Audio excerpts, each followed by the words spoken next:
स्वतंत्रता संग्राम की यात्रा के अगले चरण में हम सविनय अवज्ञा आंदोलन, क्विट इंडिया आंदोलन, मुस्लिम लीग की भूमिका और स्वतंत्रता के अंतिम चरण की घटनाओं पर ध्यान देंगे। इन घटनाओं ने भारतीय स्वतंत्रता संग्राम की दिशा को स्पष्ट किया और देश को एक नई शुरुआत की ओर अग्रसर किया। इस वीडियो में हम स्वतंत्रता प्राप्ति के महत्वपूर्ण क्षणों और उनके प्रभावों को समझेंगे। आइए इस यात्रा के इस भाग को भी समझें और देखते हैं कि स्वतंत्रता संग्राम ने हमारे देश को कैसे बदल दिया। और अगर आपको हमारी वीडियो अच्छी लगे तो इस वीडियो को लाइक करें, नीचे कमेंट करें और हमारे चैनल को सब्सक्राइब करें और साथ ही में बेल आइकॉन को जरूर दबाएं। 1930 में महात्मा गांधी ने सविनय अवज्ञा आंदोलन की शुरुआत की, जो भारतीय स्वतंत्रता संग्राम की एक महत्वपूर्ण घटना बन गई। इस आंदोलन का उद्देश्य ब्रिटिश शासन के अन्यायपूर्ण कानूनों और नीतियों का विरोध करना था और गांधी जी ने इसे एक अहिंसात्मक प्रतिरोध के रूप में प्रस्तुत किया। गांधी जी ने इस आंदोलन के माध्यम से भारतीयों को यह सिखाया कि बिना हिंसा के भी बड़े बदलाव लाए जा सकते हैं। सविनय अवज्ञा आंदोलन का सबसे महत्वपूर्ण और प्रतीकात्मक कदम था नमक सत्याग्रह। ब्रिटिश सरकार ने भारतीयों को अपने नमक बनाने और उपयोग करने की अनुमति नहीं दी थी, जिससे नमक एक आवश्यक और दैनिक वस्तु बन गया था। गांधी जी ने इस कानून को चुनौती देने का निर्णय लिया और एक ऐतिहासिक मार्च की शुरुआत की। 12 मार्च 1930 को महात्मा गांधी ने साबरमती आश्रम से दांडी तक एक 240 मील लंबा मार्च शुरू किया। इस मार्च में गांधी जी के साथ हजारों अनुयायी शामिल हुए। ये मार्च 24 दिनों तक चला और इसे भारतीय स्वतंत्रता संग्राम की एक ऐतिहासिक यात्रा के रूप में देखा गया। इस दौरान गांधी जी और उनके अनुयायी भारतीय जनता को आत्मनिर्भरता और आत्मसम्मान की ओर प्रेरित कर रहे थे। अप्रैल 1930 को गांधी जी और उनके अनुयायी दांडी समुद्र पर पहुंचे। यहां गांधी जी ने समुद्र से नमक निकालकर ब्रिटिश नमक कानून का उल्लंघन किया। यह एक प्रतीकात्मक कदम था जो ब्रिटिश शासन के खिलाफ भारतीयों की संघर्षशीलता और साहस को दर्शाता था। नमक सत्याग्रह ने ब्रिटिश नमक कानून की व्यावसायिक और राजनीतिक वैधता को चुनौती दी और भारत भर में इस आंदोलन की गूंज फैल गई। इस आंदोलन के दौरान ब्रिटिश सरकार ने सख्त कदम उठाए। गांधी जी को 1930 में ही गिरफ्तार कर लिया गया और उनके अनुयायी भी विभिन्न आरोपों के तहत गिरफ्तार किए गए। ब्रिटिश सरकार ने आंदोलन को कुचलने के लिए पुलिस कार्रवाई की और कई प्रदर्शनकारियों को जेल में डाल दिया। इसके बावजूद इस आंदोलन ने भारतीय समाज में गहरी छाप छोड़ी। नमक सत्याग्रह के अलावा सविनय अवज्ञा आंदोलन के दौरान अन्य कई गतिविधियां भी आयोजित की गईं। लोगों ने ब्रिटिश सरकार के विभिन्न संस्थानों और सेवाओं का बहिष्कार किया। उन्होंने सरकारी स्कूलों और अदालतों में भाग लेने से इनकार कर दिया और स्थानीय स्वदेशी वस्त्रों को अपनाया। यह एक व्यापक सामाजिक और आर्थिक आंदोलन था, जो भारतीय स्वायत्तता की दिशा में एक महत्वपूर्ण कदम साबित हुआ। सविनय अवज्ञा आंदोलन ने भारतीय जनता में एक नई जागरूकता और सक्रियता पैदा की। इस आंदोलन ने न केवल स्वतंत्रता की मांग को बल दिया, बल्कि पूरे देश को एकजुट भी किया। 1942 में महात्मा गांधी ने क्विट इंडिया आंदोलन की शुरुआत की, जिसे भारत छोड़ो आंदोलन भी कहा जाता है। यह आंदोलन ब्रिटिश शासन से तत्काल स्वतंत्रता की मांग करता था और भारतीय स्वतंत्रता संग्राम के एक निर्णायक चरण को चिह्नित करता है। गांधी जी ने इस आंदोलन को एक अहिंसात्मक संघर्ष के रूप में प्रस्तुत किया, जिसमें सभी भारतीयों से ब्रिटिश शासन के खिलाफ एकजुट होने की अपील की गई। इस आंदोलन के प्रमुख नेता महात्मा गांधी, जवाहरलाल नेहरू और सुभाष चंद्र बोस थे। गांधी जी ने आंदोलन की शुरुआत की और इसका प्रमुख उद्देश्य ब्रिटिश शासन के खिलाफ व्यापक जन समर्थन जुटाना था। नेहरू ने इस संघर्ष में सक्रिय भूमिका निभाई और स्वतंत्रता के लिए जन जागरूकता फैलाने में योगदान दिया। वहीं सुभाष चंद्र बोस ने भारतीय राष्ट्रीय सेना के गठन के माध्यम से एक सशस्त्र संघर्ष की दिशा में काम किया। उन्होंने अंग्रेजों को भारत छोड़ो का नारा दिया, जो पूरे देश में गूंज उठा। उनकी अपील ने भारतीय जनता को एकजुट किया और आंदोलन को शक्ति दी। जवाहरलाल नेहरू ने गांधी जी के साथ मिलकर इस आंदोलन को प्रभावी बनाने में महत्वपूर्ण भूमिका निभाई। नेहरू ने विभिन्न जनसभाओं और सार्वजनिक भाषणों के माध्यम से स्वतंत्रता के लिए जन जागरूकता फैलाई। सुभाष चंद्र बोस ने स्वतंत्रता संग्राम के लिए एक अलग दृष्टिकोण अपनाया। उन्होंने भारतीय राष्ट्रीय सेना का गठन किया और ब्रिटिश शासन के खिलाफ सशस्त्र संघर्ष की दिशा में काम किया।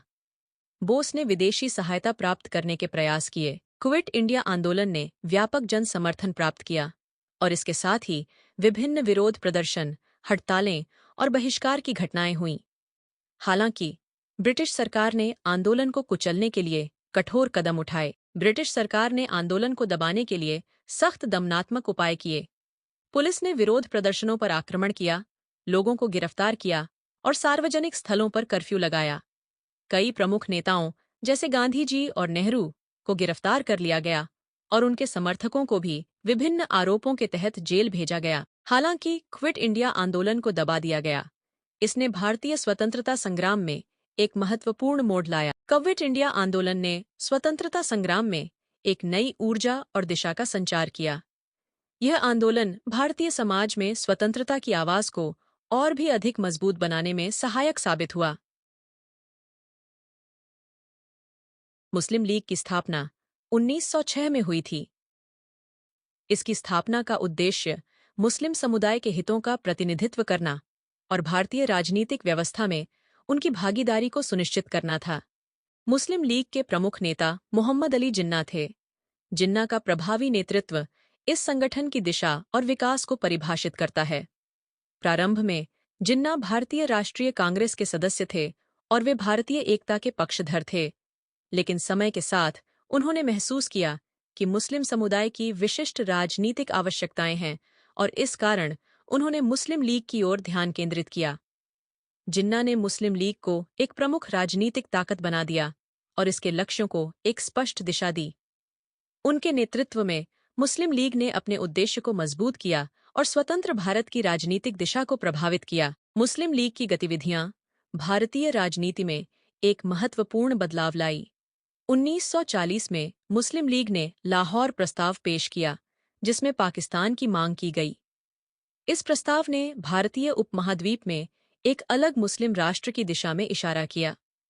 जिन्ना और उनके सहयोगियों ने इस मांग को जन समर्थन प्राप्त करने के लिए कई प्रयास किए, जिसमें व्यापक जनसभाओं का आयोजन और सार्वजनिक अभियानों का संचालन शामिल था। मुस्लिम लीग ने इस उद्देश्य को प्राप्त करने के लिए एक सशक्त प्रचार अभियान चलाया और मुस्लिम समुदाय के बीच एक मजबूत समर्थन प्राप्त किया। मुस्लिम लीग की मांग और गतिविधियों ने भारत के विभाजन की प्रक्रिया को तेज किया।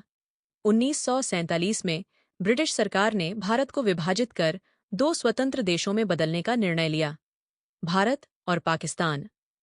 पाकिस्तान का गठन मुस्लिम लीग की मुख्य मांग का परिणाम था और यह भारतीय उपमहाद्वीप के लिए एक महत्वपूर्ण ऐतिहासिक घटना थी। विभाजन के साथ लाखों लोगों को अपने घरों से उजड़ना पड़ा और दोनों देशों के बीच गहरी राजनीति और सामाजिक प्रभाव पड़ा। इस विभाजन ने भारतीय समाज को गहराई से प्रभावित किया और नई राजनीतिक वास्तविकताओं को जन्म दिया। विभाजन के निर्णय पर महात्मा गांधी और जवाहरलाल नेहरू की प्रतिक्रियाएं महत्वपूर्ण थीं। गांधी जी ने विभाजन को भारतीय समाज के लिए एक बड़ा नुकसान माना। उन्होंने भारतीय एकता की रक्षा के लिए कई प्रयास किए और विभाजन के सामाजिक और मानवता पर पड़ने वाले प्रभावों के बारे में चिंता व्यक्त की। अंततः गांधी जी और नेहरू को स्वतंत्रता प्राप्त करने की दिशा में काम करना पड़ा, लेकिन मुस्लिम लीग की गतिविधियों ने भारतीय राजनीति के स्वरूप को बदल दिया। मुस्लिम लीग की भूमिका भारतीय स्वतंत्रता संग्राम में एक महत्वपूर्ण अध्याय रही है। इसके नेतृत्व और गतिविधियों ने पाकिस्तान के गठन की प्रक्रिया को तेज किया। मुस्लिम लीग ने अपने लक्ष्यों और मांगों के माध्यम से भारतीय राजनीति को गहराई से प्रभावित किया और एक नए राष्ट्र के निर्माण की दिशा में महत्वपूर्ण भूमिका निभाई। भारत की स्वतंत्रता की पूर्व संध्या पर देश एक ऐतिहासिक परिवर्तन के कगार पर खड़ा था। स्वतंत्रता की ओर बढ़ते हुए कई प्रमुख घटनाएं और योजनाएं सामने आईं, जिन्होंने भारत और पाकिस्तान के विभाजन की प्रक्रिया को आकार दिया। 1946 में ब्रिटिश सरकार ने भारतीय राजनीति के संकट को सुलझाने के लिए कैबिनेट मिशन भेजा। इस मिशन में Lord Pethick Lawrence, Stanley vowel और A.V. अलेक्जेंडर शामिल थे। उनका उद्देश्य भारतीय नेताओं के साथ मिलकर एक ऐसी योजना तैयार करना था जो देश की राजनीतिक अस्थिरता को दूर कर सके और संविधान सभा की स्थापना को सुनिश्चित कर सके। कैबिनेट मिशन ने भारतीय नेताओं से बातचीत की और विभाजन के मुद्दों पर गहन विचार विमर्श किया। मिशन के प्रमुख प्रस्तावों में एक संघीय प्रणाली की योजना, प्रांतों की स्वायत्तता और ब्रिटिश सरकार के तहत एक संघीय भारत की रूपरेखा शामिल थी। कैबिनेट मिशन की कोशिशों के बावजूद भारत की राजनीतिक स्थिति जटिल बनी रही। इसके बाद लॉर्ड माउंटबेटन को भारत का अंतिम वायसराय नियुक्त किया गया। माउंटबेटन की योजना ने विभाजन की प्रक्रिया को अंतिम रूप दिया। उनकी योजना के तहत भारत और पाकिस्तान को स्वतंत्र राष्ट्रों के रूप में मान्यता दी गई। माउंटबेटन ने 3 जून 1947 को विभाजन की योजना की घोषणा की, जिसे माउंटबेटन योजना के नाम से जाना गया। इस योजना के तहत भारत को 15 अगस्त 1947 को स्वतंत्रता प्राप्त करने की तारीख निर्धारित की गई। 15 अगस्त 1947 को भारत ने आधिकारिक रूप से स्वतंत्रता प्राप्त की। देश भर में स्वतंत्रता के जश्न का माहौल था। स्कूलों, सरकारी कार्यालयों और सार्वजनिक स्थलों पर तिरंगे झंडे फहराए गए और विभिन्न समारोहों और परेड्स का आयोजन किया गया। स्वतंत्रता की पूर्व संध्या पर और विभाजन के समय के दृश्य हमें उस संघर्ष, बलिदान और समर्पण की याद दिलाते हैं जिसने इस दिन को प्राप्त करने में योगदान दिया। हजारों लोगों ने अपने जीवन की कुर्बानी दी और कई परिवार विभाजन की त्रासदी से प्रभावित हुए। स्वतंत्रता के साथ साथ विभाजन की प्रक्रिया भी चालू थी। विभाजन के परिणाम स्वरूप लाखों लोग विस्थापित हुए। विभाजन के दौरान लाखों लोगों ने अपने घरों को छोड़कर नए देशों की ओर पलायन किया और समाज पर गहरा असर पड़ा। विशेषकर पंजाब और बंगाल में विभाजन की प्रक्रिया के दौरान बड़ी मात्रा में हिंसा और मानव त्रासदी हुई। यह समय भारतीय इतिहास की सबसे कठिन और भावनात्मक घटनाओं में से एक था। स्वतंत्रता दिवस पर जवाहरलाल नेहरू ने अपनी ऐतिहासिक तोड़ना और फिर से बनाना की स्पीच दी। उन्होंने स्वतंत्रता के महत्व को व्यक्त किया और एक नई शुरुआत की आशा को प्रकट किया। गांधी जी ने भी इस दिन को भारतीय स्वतंत्रता संग्राम की विजय के रूप में मान्यता दी। स्वतंत्रता प्राप्ति का दिन भारतीय लोगों के सामूहिक संघर्ष, बलिदान और उम्मीदों का प्रतीक था। यह दिन भारतीय एकता, सहनशीलता और आत्मनिर्भरता की भावना को प्रेरित करने का अवसर था। अंतिम चरण में हुए ये महत्वपूर्ण घटनाक्रम और योजनाएं स्वतंत्रता की दिशा में बड़े कदम थे। 15 अगस्त 1947 को स्वतंत्रता की प्राप्ति ने भारतीय उपमहाद्वीप के इतिहास को नया मोड़ दिया और एक नए युग की शुरुआत की। यह दिन हमारे सामूहिक संघर्ष और राष्ट्र की पहचान की प्रतीक है, जिसने एक स्वतंत्र और समृद्ध भारत की नींव रखी। अगर आपको हमारी वीडियो पसंद आई है, तो चैनल को लाइक, शेयर और सब्सक्राइब करें और साथ ही में बेल आइकॉन को दबाएं, ताकि हमारी वीडियोस का नोटिफिकेशन आपके पास सबसे पहले पहुंच सके।